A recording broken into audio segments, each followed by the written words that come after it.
Okay, we might make a start, everybody. So, good afternoon. As I mentioned, my name is Milton. I'm the training consultant here at Zedmed. Today, we're going to be spending some time going through the new active ingredient prescribing changes that have been legislated to take effect from the 1st of February, where I'm very grateful to be joined today by two representatives from the Department of Health. And I've got Janine Baker and Brian Caldwell on the phone. So they'll be talking through the changes in some detail, and then we'll spend some time going over the changes more specifically in Zedmed and how they may impact you. Now, Janine, I'm just going to unmute you. Or are you on the phone, Janine? Yeah, I'm here. Can you hear me? Oh, awesome. And you can see my screen? Well, I can see your screen, but for some reason my video isn't working. But we are here and we can see. Yes, don't worry about the video. So I might start with you, Janine, and yeah, sure. just to go through the changes. So I'll just click through the. Here we go. Maybe we can start. Oh, hang on, I've just got to switch screens. It won't be a sec.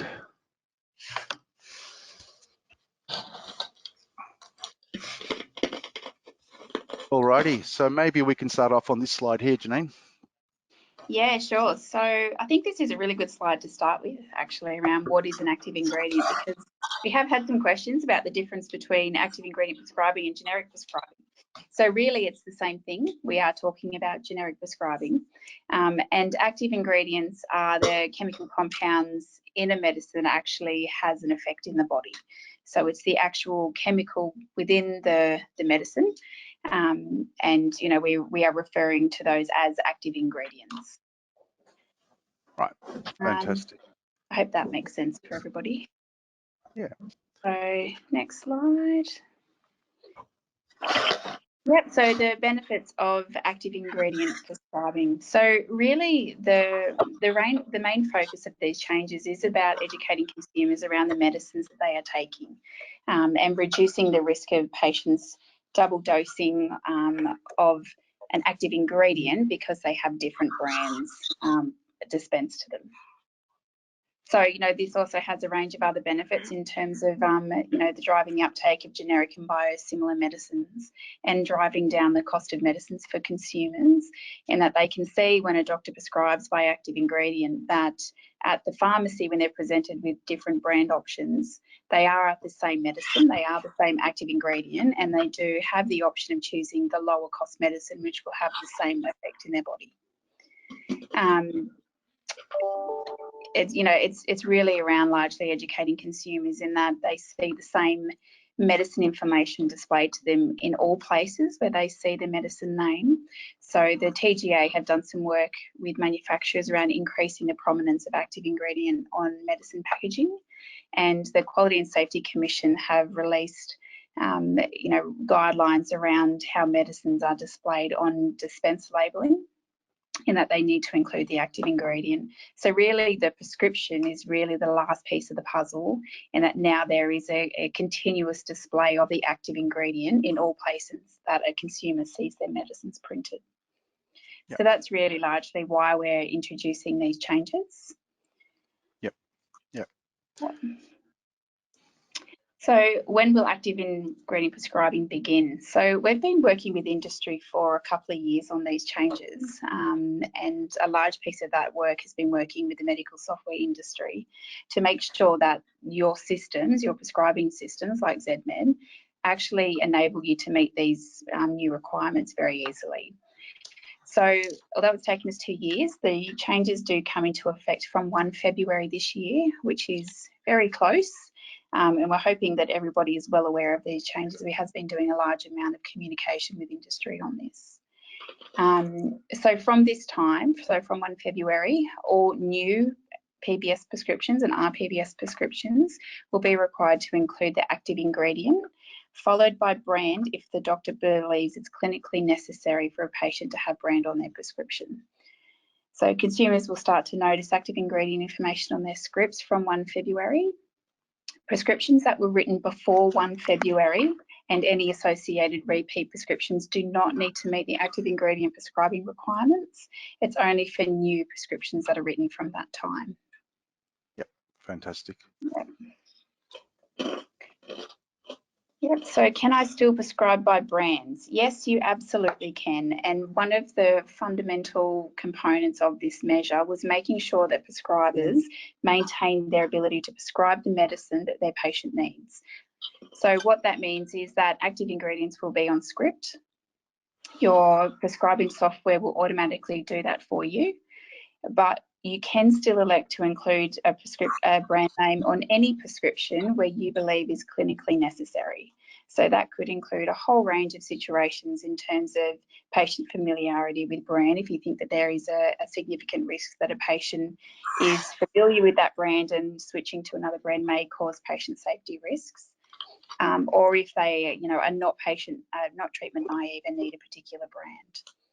So we're absolutely still making sure that you guys can make the appropriate clinical decisions that you need to for your patients.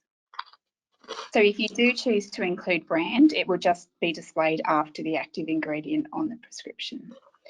Yep. So the other part of the work that's been done by the department is working with the Quality and Safety Commission in Healthcare to develop clinical support materials that is really largely focused around providing prescribers with information to help you make those clinical decisions in terms of brand application and when it may be necessary to include brand. And I think we're going to get a little bit further into that later on, I think. Yep. So the exceptions to active ingredient prescribing, there are a few. Handwritten prescriptions are excluded from active ingredient prescribing requirements. We are absolutely not expecting doctors to handwrite active ingredients. Paper-based medication charts in residential aged care sector are also included. Medicinal items with 4 or more active ingredients are excluded, just, merely in terms of, there's just not enough space on a prescription to include that many active ingredients. And there's also a range of other items that we're excluding for practicality and safety reasons. So these are really items that are not medicines, so medicinal foods, multivitamins, wound dressings, vaccines, diagnostic tools where, it's just not practical to prescribe by an active ingredient because in many instances there isn't one. And in addition, we're also excluding prescriptions that are generated via a free text function. So that's where you manually type a prescription rather than using MIMS or using a drop down or search function to find a prescription or find a medicine, sorry. Yep. So we're working with the Quality and Safety Commission we have to define what those items are, and they are available in a range of sources as well. So the list of medicines for brand consideration. So one of the lists that we have developed with the Quality and Safety Commission is a list of medicines where there may be potential safety risks if a brand is not included for certain patients. So all these medicines can safely be prescribed by active ingredient, but there are some situations where brand may be necessary. So we have developed this list in consultation with industry and the Commission, and it has been provided to software vendors to make sure that when a doctor prescribes one of these items, an alert is provided to the prescriber that this item is on that list. And you may want to consider the inclusion of brand, whether it's necessary for your patient or not. So in addition to that list, we also have, as I described earlier, a list of excluded medicinal items, which really is about those items where there is no active ingredient, such as the wound dressings and bandages and diagnostic tools, and they are excluded from active ingredient prescribing, and you can just prescribe by brand. So I think this is a really nice overview of the active ingredient prescribing process that Zedmed has put together. And I think it really clearly sets out that you guys absolutely have, the capacity to make good prescribing decisions for your patients. And it's really about just making sure that the active ingredients are displayed on a prescription with or without brand, depending on the patient's needs. Yeah. Yeah, fantastic. Thank you, Janine. I think now it's just let's take a moment to have a look at how that comes to life in ZMED, and Yeah, after that, sorry. yeah, Can I just, Milton, just also go to something else that we of don't have a course. slide on and has only just recently come about. So the department has made a decision to allow a pharmacy grace period of 6 months just to ensure that consumers continue to have access to PBS and RPBS benefits during the transition to active ingredient prescribing. Yep. So what that really means is that a pharmacy can still dispense a prescription even if it doesn't meet active ingredient prescribing requirements from 1 February until the 31st of July. However, the department will be working with industry to identify doctors who haven't transitioned to active ingredient prescribing so that we can support them in making necessary changes to meet active ingredient prescribing requirements. Yeah. So some information will be made available on that very shortly. It's yeah, it's all just coming out very quickly. Yeah. Yeah, no worries. The intention is after this session, everybody, I will be sending out a whole pack of information that Department of Health have created. If we're lucky enough to have that in time, I'll certainly include it. If not, Yeah. I will. I'm sure that Janine will push that out to me, and I'll share that with you as well in due course. Yeah. No worries. Let's have a look at ZMED, and hopefully you can all see my my screen now. Talking in my ear. That's okay. And I might just start with a few examples of medicines that may look different in when you're doing the ZMED prescribing. So I've got a test patient open here. I'll go straight into our prescribing module, and the first item that I'll look up is an item by active ingredient, and we'll use paracetamol as the example. So if I just start typing paracetamol, you'll see here immediately I'll have a listing with all the generically listed medicines. Now, to select one, I can go ahead and just choose one that's displayed. Alternatively, I can expand that selection and that brand will be listed underneath as well. So if you are looking for a specific brand, it is possible to select that from here. Alternatively, we'll stick to the generic in this in this example. So we'll go ahead and prescribe, and I'll just show you the screen changes. The first thing you'll notice that in our script details screen up the top, you'll see that the active ingredients are listed. And because we've selected a generic medicine, it is redisplayed underneath as well. So you'll see paracetamol 1000 mg, and underneath the same text redisplayed. The changes or the new features in our most recent version of ZMED to incorporate the AIP changes are predominantly listed in the bottom right-hand corner. You'll see two grayed out checkboxes. One is include brand on script, and one is brand substitution not permitted. And they're both grayed out in this example because ultimately we've selected a generic brand anyway. So you are unable to select those two. If I cancel that though and search by brand name, so this searching by brand name will obviously be a feature that you can continue to use, and we'll look for Panadol. So if I pick the Panadol as an example now, you'll see that when I go to prescribe, the difference being that the active ingredient is listed at the top of the screen. Underneath, you'll see the Panadol or the brand name listed. And what we have now is the ability for you to include that brand on script by checking the checkbox here, and also making sure that if you choose to, that brand substitution is not permitted. So you will have the ability to continue to prescribe in that manner. The next example I want to show you is a medicine that is on the list of medicines for brand consideration, and we'll use Lozanoc as the example here.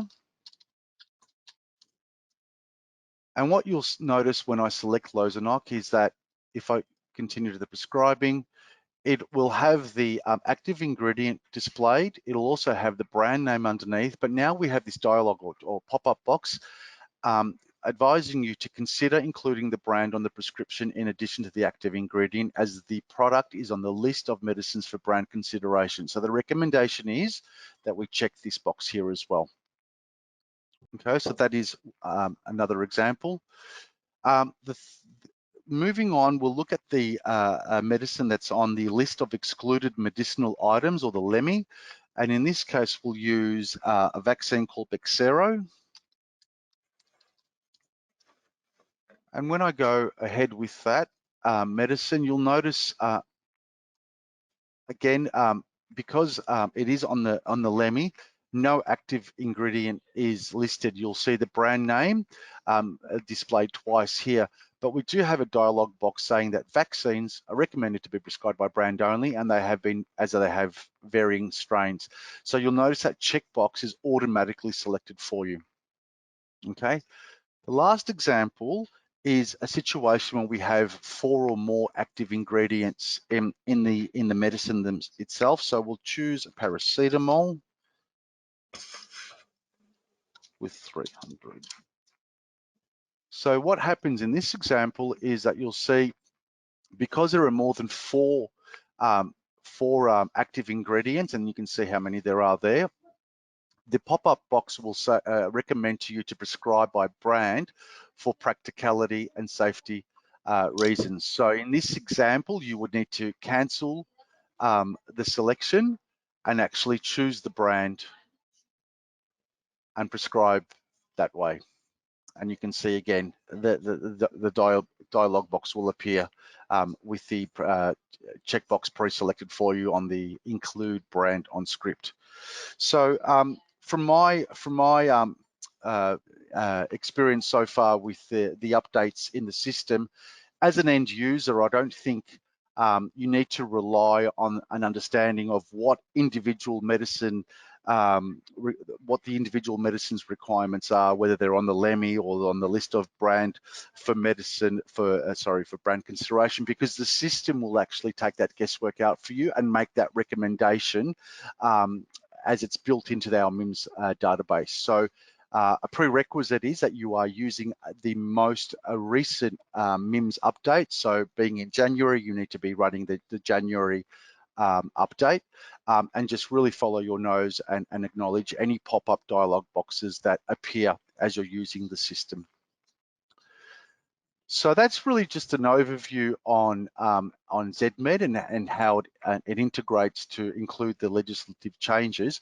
What we might do now is just open the floor up for any questions that you might have. As I said, we're very grateful that we've got Janine and Briar with us to be able to answer them. So I'll unmute everybody. So does anybody have any questions that that you'd like further explanation or clarification on?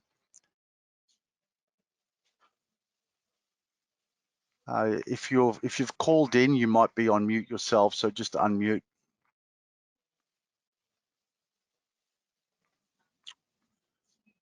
Quiet group today, everybody, but another 10 seconds. Any questions before we wrap it up? No. Well, fantastic. Thank you again, Janine and Briar, for attending today. I will push out as much information as I have with all the relevant links to guides and manuals for your future reference. This recording will also be available on the Zedmed website. If any of your colleagues have missed out and they want to understand the new changes in more detail, they can simply view it. Additionally, we're running another session next Wednesday at 12:30. That'll be live as well. So if you want to share that information with anyone, just encourage them to either visit our website or attend a future session. On that note, I hope everybody enjoys the rest of the afternoon, and we'll talk to you soon. Thank you so much.